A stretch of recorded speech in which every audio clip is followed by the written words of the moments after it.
Bonjour, cette vidéo est la quatrième partie de la correction de l'exercice numéro 3 de la quatrième série d'analyse 2.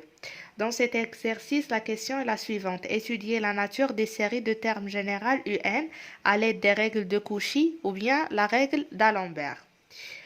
La série que nous avons, c'est la série de termes généraux UN qui est égale à 2 à la puissance n sur n au carré fois sinus de alpha à la puissance 2n, avec alpha appartenant à R. Ici, puisqu'on a la puissance nème, on va utiliser la règle de Cauchy. D'après la règle de Cauchy, on doit calculer la racine nème de UN et calculer la limite de la racine nème de UN.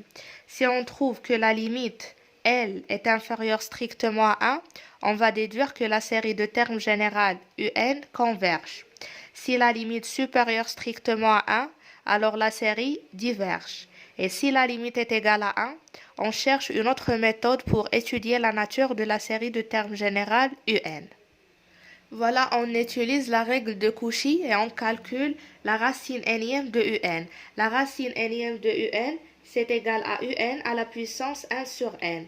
Donc, c'est égal à 2 à la puissance n sur n au carré fois sinus de alpha à la puissance 2n, le tout à la puissance 1 sur n.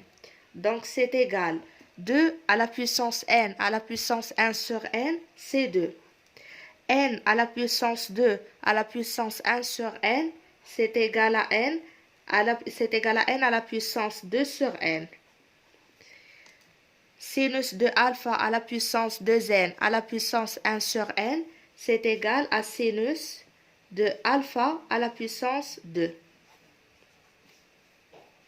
On passe maintenant pour calculer la limite de la racine nème de UN, autrement dit la limite de 2 sur n à la puissance 2 sur n fois sinus de alpha au carré.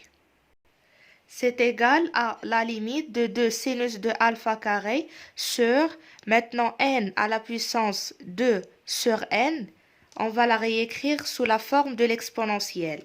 On sait que a à la puissance x avec le a supérieur ou égal à 1, c'est égal à l'exponentielle de x, ln de a.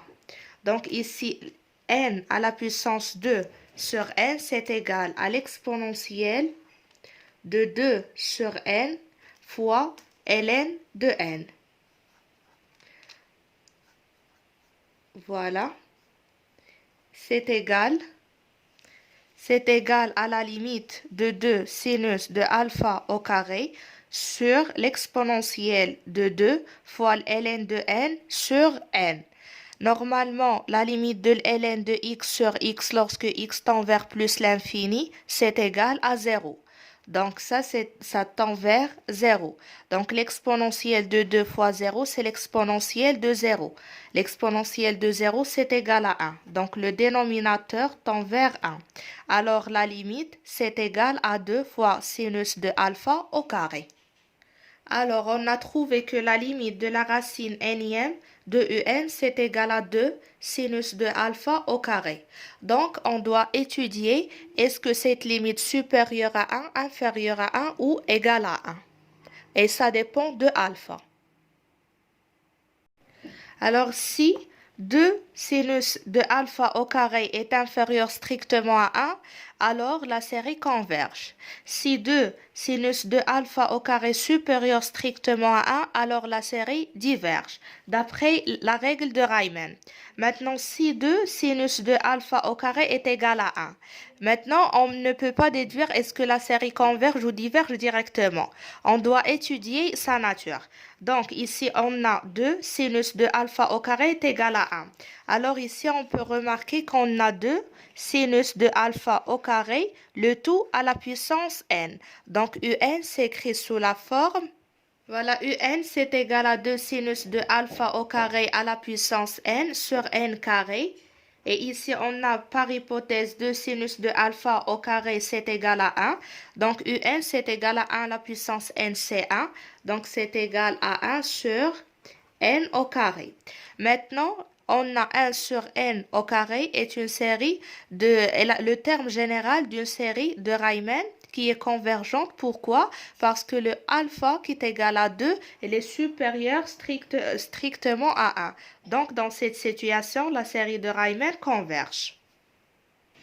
Donc, on a la conclusion suivante. La série de termes général UN converge si 2 sinus de alpha au carré est inférieur ou égal à 1 et diverge si 2 sinus de alpha au carré est supérieur strictement à 1.